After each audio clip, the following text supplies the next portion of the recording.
Ladies and gentlemen, before you dream of changing the world, before you wish for people to respect you, and before you demand life to give you what you want, there is one thing you must do first: fix yourself. The truth is, many of us spend more time pointing fingers than looking in the mirror. We say our boss is unfair, our family doesn't understand, our friends don't support us, or the system is broken. But if we are honest, the biggest enemy is not out there. It is inside here. Every time you blame, you give away your power. Every time you make excuses, you delay your breakthrough. If you want real change, it begins with you. The hard truth: stop blaming others. Your problems start and end with you. When something goes wrong in life, our natural instinct is to look outward. We immediately think of the people who hurt us, the environment that restricted us, the unfair boss, the unsupportive parents, or even fate itself. It is easier to say, "I didn't succeed because no one gave me the opportunity," than to admit, "I didn't prepare myself to be worthy of that opportunity." It is more comfortable to complain, "I can't get ahead because the system is unfair," than to ask, "How can I rise above the system despite its unfairness?" This is the hard truth most people run from. Your problems start with you and they end with you. Until you accept this truth, you will stay stuck in the same cycle, waiting for the world to change while you remain unchanged. Blaming others gives temporary relief but permanent weakness. Every time you blame, you hand over your power to someone else. Think about it. If you believe your failure is caused by someone else, then only they can change your situation, not you. You become a prisoner of their actions. You wait for them to apologize, for them to help, for them to make life fair. And while you wait, your dreams silently die. But the moment you say, "No matter what others did to me, I take responsibility for my next move," you reclaim your power. The responsibility may feel heavy, but it is the only weight strong enough to build your character. Look at the most successful people in history, and you will notice one thing: they refused to remain victims of circumstance. They were born into poverty, rejected by society, doubted by others, and yet they didn't waste time blaming. They understood that life doesn't reward excuses. It rewards responsibility. You may not control the family you were born into, the economy you live in, or the opportunities you were denied, but you always control how you respond, and in that response lies your future. Consider your own life. How many times have you blamed your parents for not giving you the start you wished for? How many times have you blamed your boss for not seeing your worth, your teacher for not guiding you enough, or your friends for not supporting you? And how many times did those complaints actually change your situation? The answer is never. Complaints do not fix problems. They only make the problems feel heavier. Blame never builds, it only destroys. If you want to grow, you must shift the focus from "who is at fault" to "what can I do now?" That shift is the beginning of fixing yourself. This truth may sting, but pain is a good teacher. When you finally accept that you are responsible, something inside you awakens. You begin to see opportunities where before you saw obstacles. You stop waiting for perfect conditions because you realize that perfection never comes. You stop resenting those who hurt you because their power over you ends the moment you take control of your own actions. This is not about ignoring injustice or pretending people never wronged you. It is about refusing to give them control over your destiny. Some of you may be thinking, "But you don't know what I've been through. You don't know how much I've suffered." And you are right, no one truly knows your pain better than you. But let me remind you of this: your pain can either be the excuse that keeps you small, or it can be the fuel that drives you forward. Countless people have come from broken families, abusive environments, and unfair beginnings. Some use it as a reason to quit, while others used it as the reason they could never quit. The difference was not the pain they faced, but the decision they made about that pain. So here is the hard truth again: as long as you keep blaming others, you will always stay powerless. The people who hurt you may never apologize. The system may never change. The world may never become completely fair. But none of that has the final say in your life unless you allow it to. The real question is not, "Who is holding me back?" but rather, "Why am I still waiting for someone else to fix what only I can fix?" Self-reflection before correction. If you want change, first look in the mirror. One of the most difficult things for a human being to do is to stop for a moment, turn inward, and ask, "What part of me needs to change?" It is far easier to look outward, to notice the faults in others, and to see what the world is doing wrong. We are quick to say, he is lazy, she is arrogant, they are the problem, but very slow to admit, maybe I'm not as disciplined as I think. Maybe I am not as consistent as I claim. Maybe my attitude is part of the reason opportunities pass me by. Self-reflection requires courage because it forces us to face the uncomfortable truth about ourselves. But here lies the paradox: the very thing we avoid is the very thing that sets us free. You cannot correct your life until you are willing to inspect it honestly. Imagine a doctor who prescribes medicine without ever diagnosing the illness. That would be reckless. Yet many of us live exactly like that. We want to fix our finances, fix our relationships, fix our careers, but we never pause long enough to diagnose the habits, mindsets, and attitudes within us that keep creating the same problems. We look for quick external solutions, thinking a new job, a new city, or a new partner will magically solve everything. But wherever we go, we carry ourselves along, and if we remain unchanged, the same problems simply wear new faces. Reflection is the process of catching ourselves in the mirror and asking, am I the common factor in my repeated struggles? Take, for instance, the person who constantly complains about toxic friendships. They cut off one friend after another, believing that every person they meet is disloyal or unsupportive. But what if the real issue is not just the people they attract, but the kind of energy they bring into relationships? What if their constant negativity, envy, or lack of gratitude is quietly poisoning the connections they desire? Without reflection, they will repeat the cycle endlessly. With reflection, however, they can realize maybe the problem is not only them, it is also me. That simple moment of honesty can be the beginning of transformation. Self-reflection does not mean self-condemnation. It is not about beating yourself down or drowning in guilt. It is about awareness. You cannot change what you refuse to acknowledge. When you stand in front of a mirror, you do not get angry at the reflection for showing you who you are. You use it to adjust yourself. In the same way, reflection in life is a mirror for the soul. It shows you what you have ignored, and it gives you the chance to improve. The only tragedy is when people avoid the mirror altogether, pretending they are fine while their lives slowly fall apart. Let me make this practical. Reflection means asking hard but necessary questions. What habits are stealing my time every day? Do I listen more than I talk, or do I always think I'm right? Am I as hardworking as I claim to be? Or am I hiding behind excuses? Do I blame circumstances when I should be improving myself? These questions sting, but they are powerful because they strip away illusion. Once you see clearly, you can no longer lie to yourself. And that moment of clarity, though uncomfortable, is the seed of change. Think about some of the greatest turning points in people's lives. They rarely happen because someone else pointed out their flaws. Real change happens when a person wakes up one morning and says, "Enough, I cannot keep living like this. I must do better." That spark is born from reflection. No one forced them, no one begged them, no one dragged them. It came from the mirror of the soul. That decision is powerful because it is owned. It is not a reaction to someone else's pressure. It is an awakening from within. But here is the challenge. Self-reflection requires honesty, and honesty is uncomfortable. Many people avoid it because they are afraid of what they will discover. They are afraid to admit they have been lazy, inconsistent, selfish, or ungrateful. They prefer to live in denial, but denial does not protect you. It blinds you. Denial locks you in a cage where you keep repeating the same mistakes while believing the problem is always outside. Reflection unlocks that cage and gives you the freedom to finally confront yourself. So before you try to correct your career, your relationships, or your circumstances, pause and look in the mirror. Ask yourself the questions others are too polite to ask.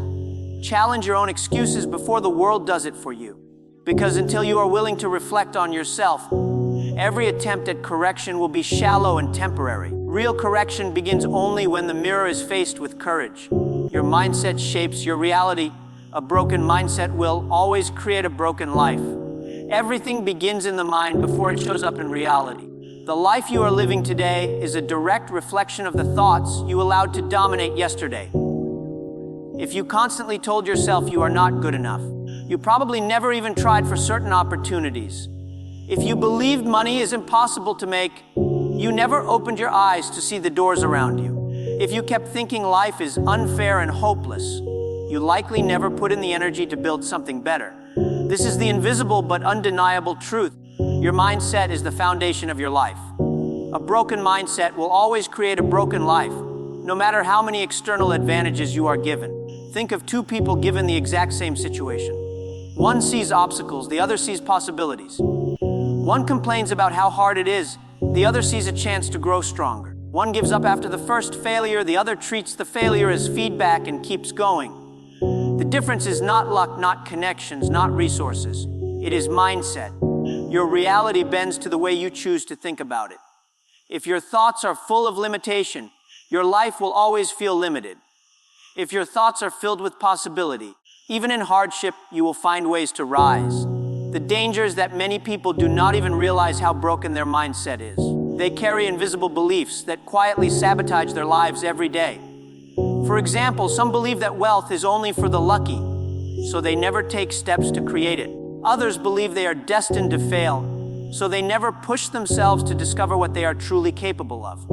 Some believe relationships always end badly, so they never open their hearts fully to love. These mindsets act like invisible chains. No matter how far you try to run, they pull you back to the same place.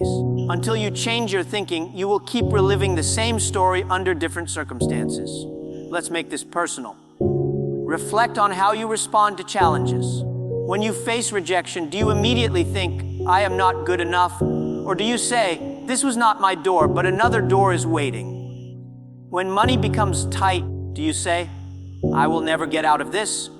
Or do you say, this is my chance to learn discipline and creativity?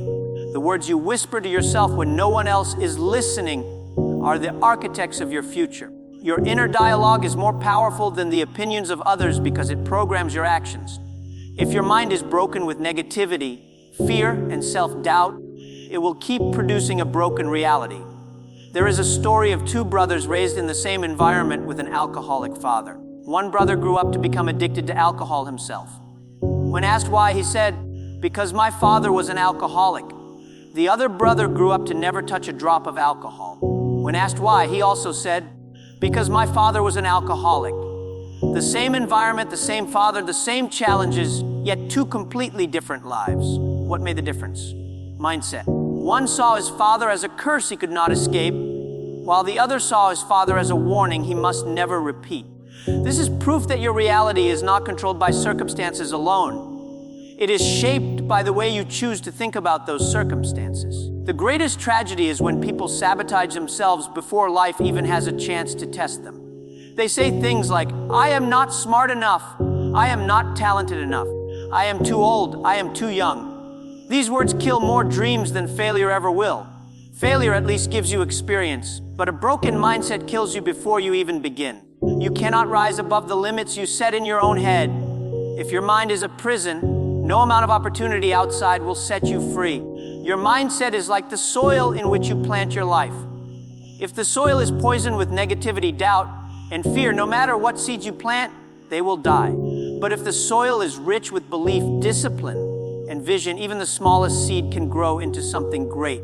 This is why the first work of fixing yourself is fixing your mindset, because your outer world will never rise higher than your inner world. Discipline over excuses. Your daily habits decide your future, not your dreams. Dreams are beautiful. They give us vision, they give us hope, they give us something to chase when life feels heavy. But let us be honest, dreams alone are worthless without discipline. Every person you admire once had a dream, but what separated them from the millions who are still dreaming is that they turned those dreams into disciplined actions. You can talk about your goals all day, you can write them down in colorful notebooks, you can tell the whole world what you are going to achieve. But if your daily habits do not align with those dreams, then nothing changes.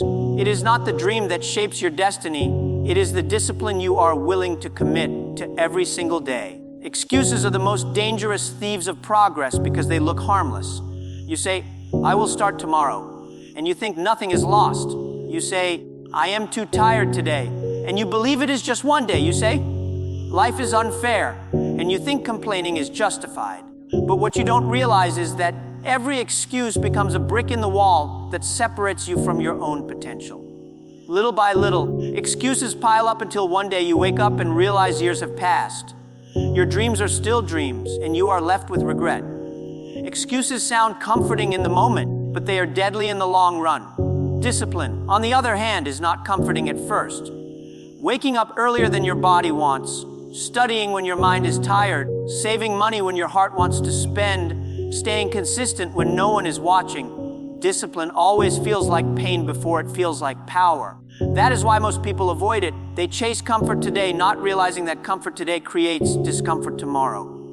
Discipline demands sacrifice, but it rewards you with freedom. Excuses give you comfort today, but they punish you with regret tomorrow. Look at any area of your life, your health, your finances, your relationships, your career, and ask yourself, are the results I see a product of discipline or excuses? If you are unhappy with your body, perhaps it is because you excused yourself out of healthy choices too many times. If you are struggling financially, perhaps you excused yourself from the discipline of saving or investing. If your relationships are broken, perhaps you excused yourself from the discipline of listening, forgiving, and nurturing. The truth is simple but heavy. Your life is the harvest of your daily habits, not your intentions. Let us think about this on a deeper level. Many people believe that success is about talent, but talent without discipline is wasted potential. Many people believe success is about luck, but luck without discipline is temporary. Even opportunity is useless without discipline, because when the door finally opens, you will not be ready to walk through it. Discipline is the quiet preparation that ensures when your moment arrives, you are not empty-handed. It is the unseen grind that builds the foundation strong enough to carry your dream when it finally becomes reality. Excuses often disguise themselves as valid reasons. You may say, I don't have enough time. But do you truly not have time, or are you wasting hours on distractions? You may say, I don't have enough resources. But do you really lack resources, or do you lack creativity in using what is already in your hands? You may say, I don't feel motivated. But discipline is not about feelings, it is about commitment. If you wait to feel motivated, you will spend most of your life waiting. Discipline says, even when I don't feel like it, I will still show up. That single decision is what separates the ordinary from the extraordinary. Think of a farmer planting seeds. He cannot say, I am not in the mood to water today, because the crop does not care about his mood. If he wants a harvest, he must show up every single day. Life works the same way. Your goals are like seeds. You cannot water them only when you feel inspired and expect a rich harvest. You must show up consistently, even when it is boring, even when it is hard, even when nobody claps for you. That is the price of growth. And here is the powerful truth: once discipline becomes a habit, it no longer feels like punishment. At first, it feels heavy, but with time, it becomes natural. Waking up early becomes easier. Choosing healthier food feels normal. Managing your money becomes automatic, and focusing on your work feels satisfying. Discipline transforms from something you force yourself to do into something you are proud of becoming. And when that shift happens, your life begins to change on a level that dreams alone could never achieve. Control your emotions. Anger, envy, and pride destroy faster than failure itself.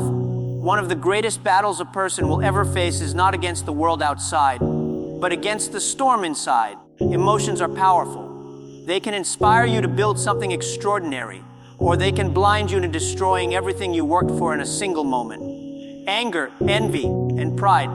These three emotions have quietly ruined more dreams, more relationships, and more futures than failure ever did. Failure, when handled correctly, teaches lessons. But uncontrolled emotions, they burn bridges, close doors, and leave scars that sometimes never heal. Let's begin with anger. Anger is natural, every human feels it. But when anger becomes uncontrolled, it turns into poison. How many times have people spoken words in anger that they wish they could take back? But the damage was already done. How many friendships ended? How many opportunities vanished? How many reputations collapsed because someone could not control their temper? One outburst, one careless reaction, one emotional decision made in a heated moment can undo years of effort. Anger is like fire. If controlled, it can warm and protect. If uncontrolled, it will burn everything in its path. Learning to pause, breathe, and respond rather than react is not weakness, it is strength. Now think about envy. Envy is one of the most silent killers of happiness. When you look at someone else's success and allow bitterness to grow inside you, you do not harm them, you harm yourself. Envy makes you blind to your own progress because you are too busy measuring your life against someone else's highlight reel. Instead of learning from successful people, envy makes you resent them. Instead of celebrating others, envy makes you secretly wish for their downfall. And while you waste time and energy being consumed by what they have, you neglect the gifts and opportunities in your own hands. Envy is dangerous because it keeps you running someone else's race while abandoning your own. And then there is pride. Pride is perhaps the most deceptive of all because it often disguises itself as confidence. Confidence says, I can learn, I can grow, I can improve. Pride says, I already know, I don't need advice, I don't need correction. Confidence builds bridges, pride burns them. Confidence opens doors, pride slams them shut. How many people have lost jobs, relationships, and opportunities simply because they were too proud to admit they were wrong or too proud to ask for help? Pride keeps you stuck because growth requires humility, and humility is something pride refuses to accept. These emotions, anger, envy, pride, are not small things. They are not harmless. They are forces that shape your destiny whether you like it or not. The person who learns to master their emotions holds the key to stability, influence, and respect. The person who refuses to master their emotions becomes a slave to them, tossed around by every mood, every offense, every insecurity. Imagine trying to build a house during an earthquake. That is what building a life without emotional control looks like.